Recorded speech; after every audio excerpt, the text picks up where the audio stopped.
There is no doubt that the Antichrist has already been born. He is in his early years, and as soon as he reaches maturity, he will attain supreme power. This phrase was spoken by Bishop Martin of Tours in the 4th century after Christ, nearly 1,700 years ago. And he was not the first, nor the last, to be certain that the Antichrist was already among us. Throughout history, countless figures have been identified as the Antichrist. In this video, we'll look at some of them, ranging from Roman emperors to French generals, from medieval popes to South African businessmen. But before focusing specifically on the Antichrist of each age, it's worth taking a step back to better understand where the very idea of an Antichrist comes from.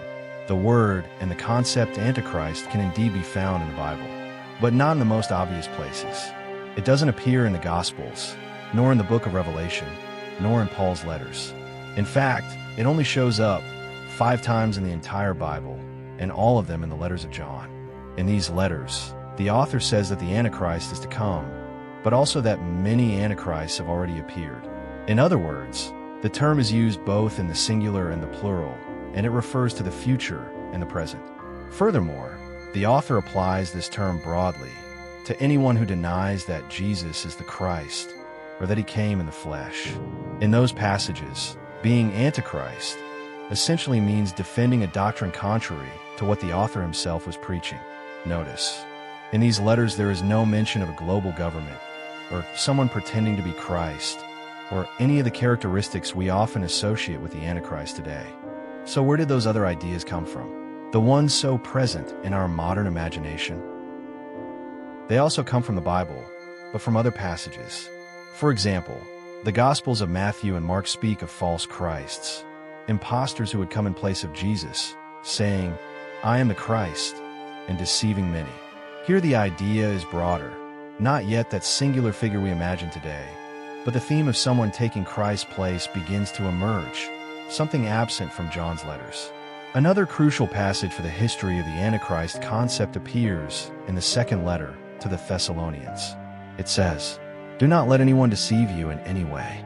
For that day will not come until the rebellion occurs, and the man of lawlessness is revealed, the son of perdition, the adversary who exalts himself against everything that is called God or is worshipped, so that he even sits in the temple of God, proclaiming himself to be God." This singular adversary also finds parallels with the beast of the book of Revelation, who seduces the inhabitants of the earth, is worshipped in place of God, and is given authority over every tribe, people, language, and nation. Again, none of these passages outside John's letters use the exact term Antichrist. But over time, interpreters of Scripture began to read these texts side by side and concluded that all of them were pointing to a single figure. And from there, some went further, claiming not only that this figure would come, but also speculating about his name, his appearance, and even his origin. And it is here that we finally arrive at the long list of Antichrists throughout history. The very first suspect seems to have been Emperor Nero. When the Gospels and Revelation were written, Nero was already dead, but rumors still circulated in the Roman world that he would somehow return to reclaim the throne. A 1st century source, for example, tells us that the reports about Nero's death were so conflicting that many people imagined he was still alive. Another says that some even acted as if Nero remained alive, preparing to return and wreak destruction upon his enemies. Over time, the idea that Nero was merely hiding lost its force, but in its place arose an even more unsettling rumor that yes, he had died but would soon rise again. A Christian author from the 3rd century, Commodianus, even wrote that Nero would ascend from hell, and that the Roman conqueror would proclaim, "I am the Christ, the one you always prayed to." In the 5th century, another writer claimed that Nero would reappear immediately before the coming of the Antichrist. In this case, Nero was not exactly the Antichrist himself, but rather a precursor to that singular figure of the end times. In the meantime, several other Roman emperors were also seen as Antichrist, especially those who persecuted Christians the most fiercely, such as Domitian in the 1st century and Decius in the 3rd. But not only emperors carried this label. Even certain Christians themselves were associated with the Antichrist. A striking example from antiquity is the presbyter Arius, who was condemned as a heretic after the Council of Nicaea for for teaching that Christ was not of the same divine nature as God the Father. This doctrine, known as Arianism, led some in his time to identify Arius himself as the Antichrist. During the Middle Ages, speculation about who the Antichrist might be only grew stronger. Numerous treatises were written on the subject, the most influential being on the birth and time of the Antichrist, written in the 10th century. Among the many ideas contained in this work was that the Antichrist would be born in Babylon. After the fall of the Holy Roman Empire, he would go to Jerusalem, rebuild the temple, and be worshipped as a god. That same century, we also find the first recorded accusation of a pope being the Antichrist. A French bishop, an enemy of Pope John XV, wrote, "Surely if the pope is devoid of charity, filled with vain knowledge and arrogance, then he is the Antichrist, sitting in the temple of God and presenting himself as God." From then on, many popes were accused of being the Antichrist. In the 11th century, during the so-called investiture controversy, it even happened that more than one pope was elected at the same time by rival factions. It was not uncommon for one pope to declare the other the Antichrist, just as Gregory VI did with Clement I, and vice versa. Of course, in the context of the Protestant Reformation, this type of accusation reached its peak. Reformers such as Martin Luther and John Calvin declare that the papacy itself, not a specific pope, but the institution, was the Antichrist. In their eyes, every pope from beginning to end represented the adversary described in the New Testament. In response, Catholics did not remain silent. They hurled the accusation back, labeling Luther and other reformers as the Antichrist. And beyond these religious figures, many secular authorities throughout the modern and contemporary eras also received the title.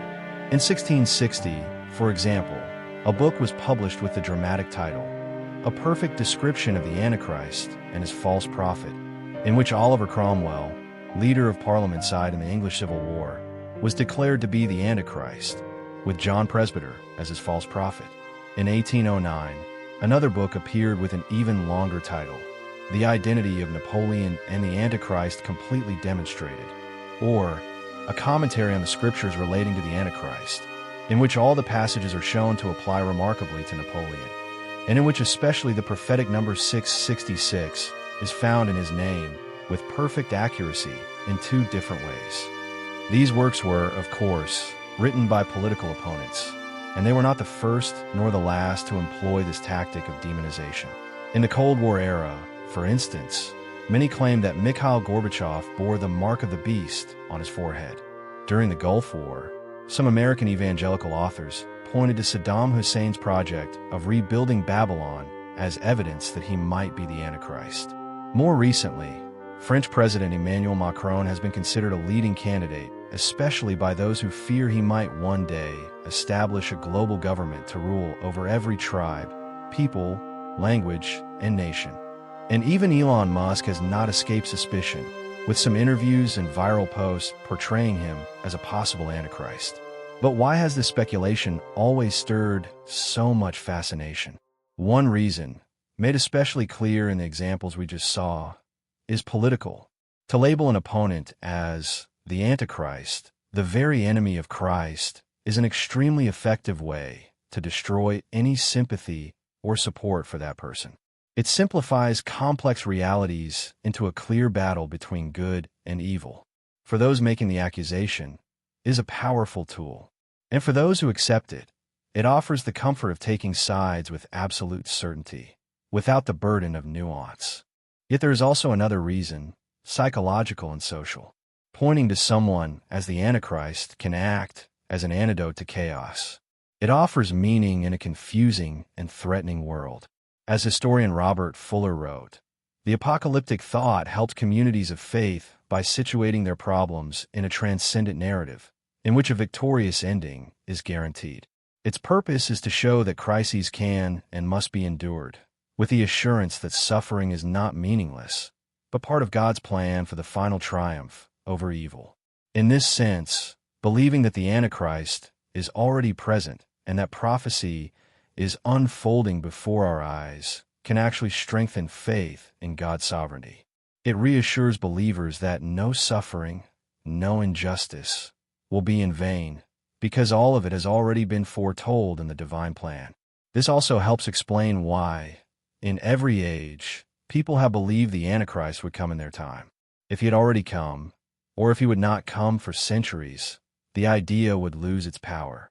But as long as he is believed to be here and now, the speculation remains urgent, gripping, and relevant. Think about it. If Bishop Martin of Tours had said in the 4th century that the Antichrist would only be born 1,700 years later, no one would have cared. And if someone today claimed he was right that the Antichrist did come in the 4th century, no one would care either. What captures attention is always the living suspects, the figures who walk among us now. Today, names like Macron, Elon Musk, draw far more intrigue than Nero or Napoleon ever could. But is the idea that Napoleon was the Antichrist really more ridiculous than the idea that Elon Musk is? Or is it simply older? In truth, this topic could go on endlessly. We could explore allegorical interpretations, such as that of Origen of Alexandria in the 3rd century, who understood the Antichrist as a timeless symbol. We could examine preterist interpretations, which see the prophecies of Revelation as already fulfilled in the past.